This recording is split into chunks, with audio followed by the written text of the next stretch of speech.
Hello दोस्तों, आज के वीडियो में आप सभी का स्वागत है। दोस्तों, ये है 19th और 20th episode all cause I am cute series का। तो पिछले एपिसोड में आपने देखा कि कोहान को सूहो योंग से जलन होती है। फिर सूहो योंग कोहान से कहता है, वो जो मुझे पसंद करता है, लेकिन तुम हमारे बीच में आ रहे हो। सूहो योंग की बात सुनकर कोहान को गुस्सा आने लगता है, लेकिन फिर वो खुद ही से सवाल करता है कि क्या उज्जू सुनबे के लिए मेरे मन में फीलिंग्स हैं। सच कहूँ तो मुझे ये भी नहीं पता कि मैं खुद के बारे में क्या फील करता हूँ। मुझे पता है ये सही नहीं है, लेकिन किसी भी कारणवश मैं सूहो योंग को उज्जू सुनबे के करीब नहीं जाने दूंगा। फिर कोहान को रियलाइज हो जाता है कि उसके मन में उज्जू के लिए फीलिंग्स है। वो कहता है, यस आई डू। सूहो योंग कोहान को बहुत देर से ऑब्जर्व कर रहा था। जब कोहान कहता है यस आई डू, तब सूहो योंग कहता है, ये बताने में तुम्हें बहुत समय लग गया। मुझे लगता है तुम उज्जू के लिए सीरियस नहीं हो, है ना? और अगर तुम उसके साथ सिर्फ खेल रहे हो तो प्लीज जो भी कर रहे हो उसे बंद कर दो। और मेरा ऐसा कोई इंटेंशन नहीं है कि मैं हाथ पे हाथ धरा बैठा रहूं और उज्जू हर्ट होता रहे, क्योंकि मैं उज्जू के लिए बहुत सीरियस हूँ, ना कि तुम्हारी तरह। और मैं ये भी चाहता हूँ कि तुम हमारे बीच की हड्डी मत बनो। कोहान गर्ल सूहो योंग से कुछ नहीं कहता, लेकिन उसकी गुस्सा भरी आंखें सब कुछ बयां कर देती है। फिर उज्जू हाथ पहुँचते हुए आता है और सूहो योंग से कहता है, ओह तुमने ऑलरेडी बना लिया। फिर उज्जू योंग से कहता है, तुमने जो पैटीज बनाई थी वो सच में बहुत अच्छी थी।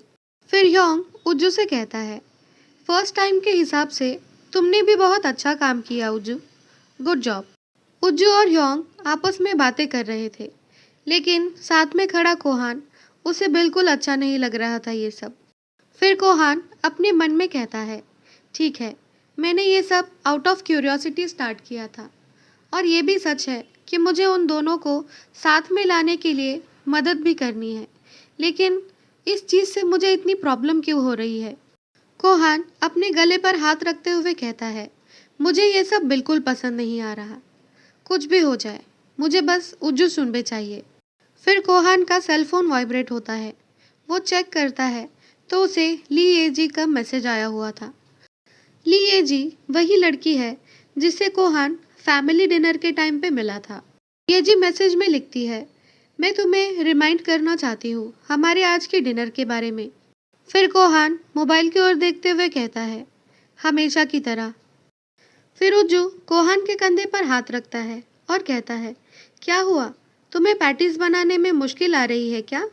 फिर उज्जू खुश होते हुए अपनी डक शेप वाली पैटी कोहान को दिखाता है और उससे कहता है, तुम चाहो तो मैं तुम्हें सिखा सकता हूँ।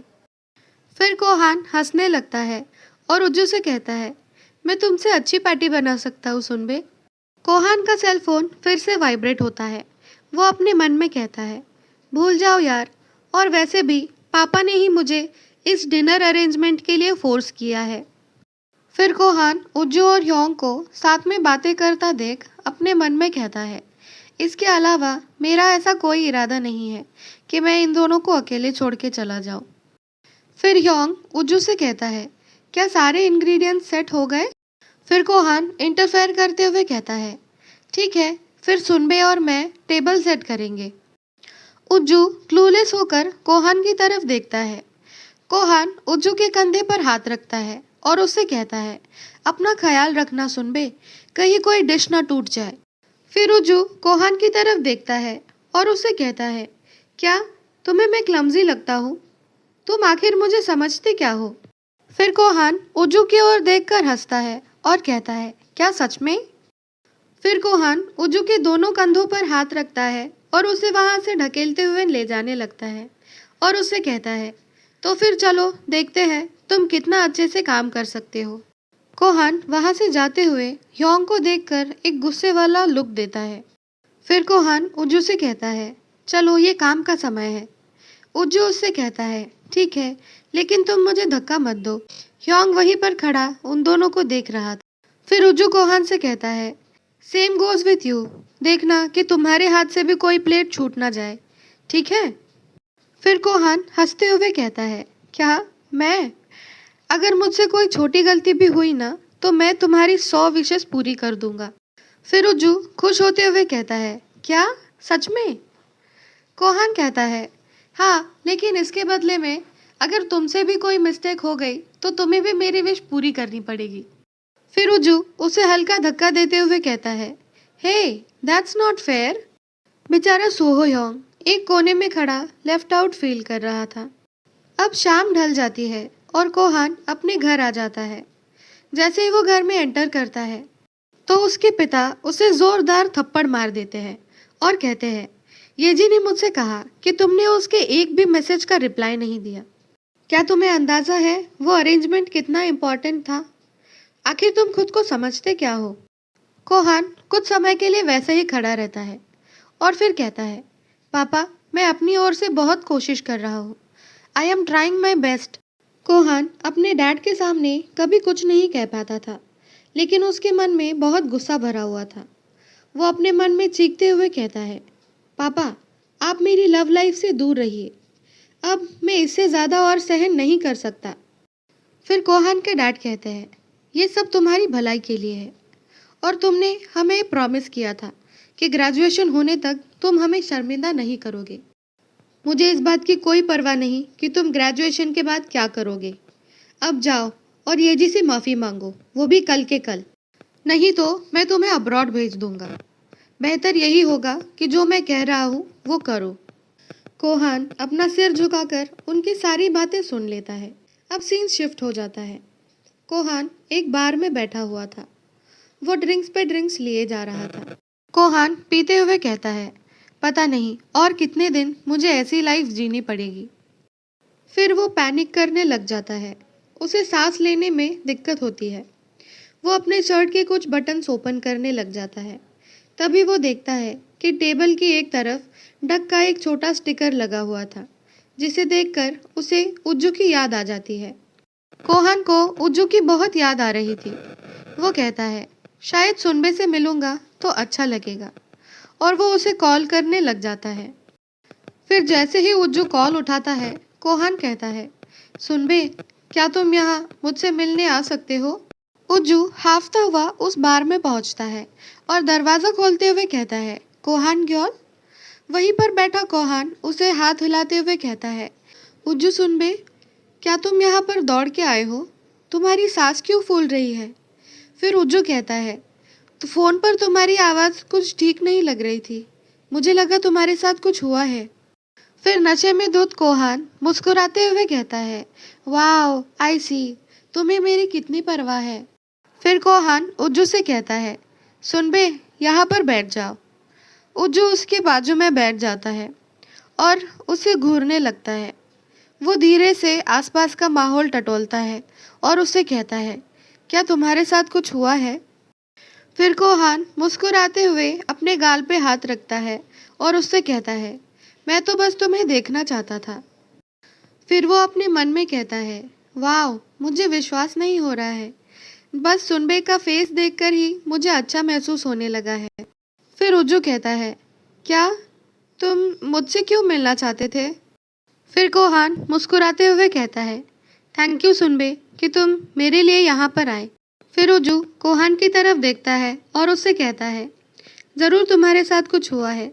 तुम मुझे बता सकते हो, मैं तुम्हारी सारी बात सुनूंगा। जैसे तुमने मेरी सारी प्रॉब्लम सुनी थी, वैसे ही मैं भी तुम्हारी सारी प्रॉब्लम सुन सकता हूँ। तुम मुझे बताओ। फिर कोहान उज्जू की ओर देखता है और कहता है, वेल, ठीक है। टू बी ऑनेस्ट, मेरी फैमिली एक ऐसा हाउस होल्ड है जिसकी ईर्ष्या हर कोई करता है। मेरे पिता एक यूनिवर्सिटी काउंसलर है, वहीं मेरी माँ एक कंपनी की सीईओ है। तो बचपन से ही मेरे साथ उनकी बेटी की तरह सुलूक किया जाता था, ना कि एक छोटे बच्चे की तरह। इसी वजह से मुझे ऐसी कोई चीज़ करना अलाउड नहीं था जिसकी वजह से मेरे पेरेंट्स पर उसका नेगेटिव इफ़ेक्ट हो।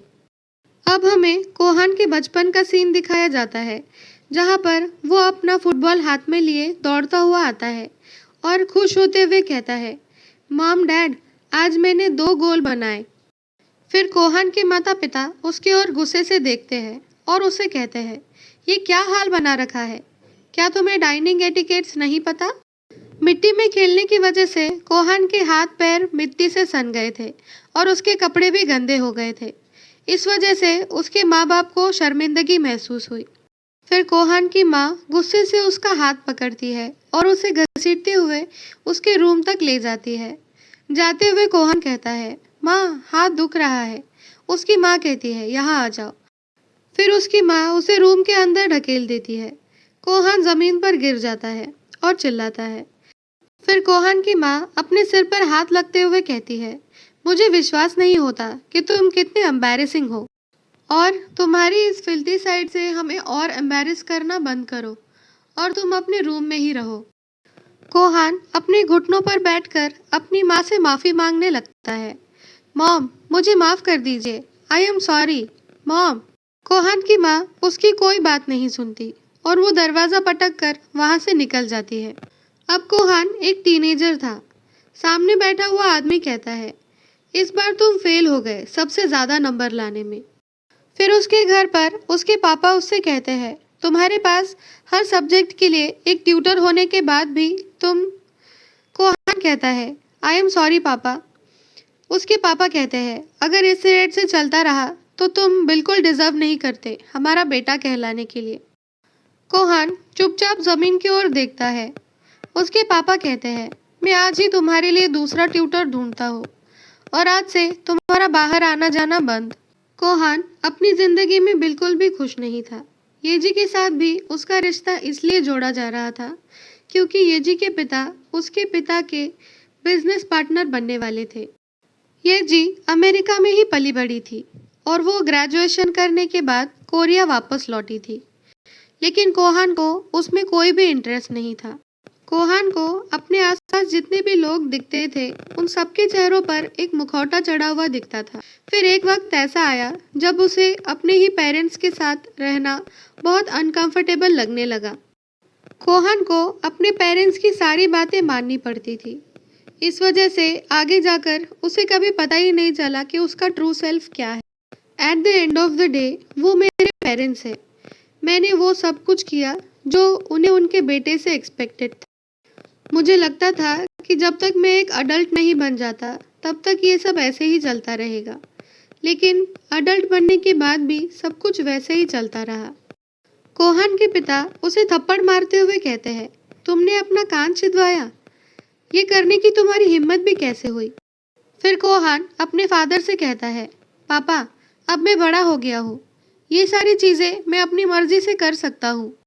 कोहान के पिता भड़कते हुए कहते हैं, यूनिवर्सिटी में सब जानते हैं कि तुम मेरे बेटे हो। अगर तुम प्रॉपरली बिहेव नहीं करोगे तो आगे चलकर क्या होगा तुम्हारा। तो तुम अपना बिहेवियर सही कर लो और मेक श्योर कि तुम अपना स्टूडेंट रिप्रेजेंटेटिव का पोजीशन ऐसे ही मेंटेन रखोगे और मुझे एम्बैरेस नहीं करोगे। अगर तुमने मुझे एक और बार भी डिस्प्लेस किया तो मैं तुम्हें अब्रॉड भेज दूंगा। सच कहूँ तो मुझे हमेशा से ये लगता है कि यहाँ पर रहने से अच्छा मैं अब्रॉड ही चला जाता हूँ, बट मैंने उसके बारे में सोचना भी बंद कर दिया है क्योंकि मुझे पता है अगर मैं एक बार चला गया तो वो मुझे वापस कभी नहीं आने देंगे। तो इसीलिए अब मैंने डिसाइड कर लिया है कि मैं ऐसे ही रहूँगा जब तक मैं ग्रेजुएट नहीं हो जाता।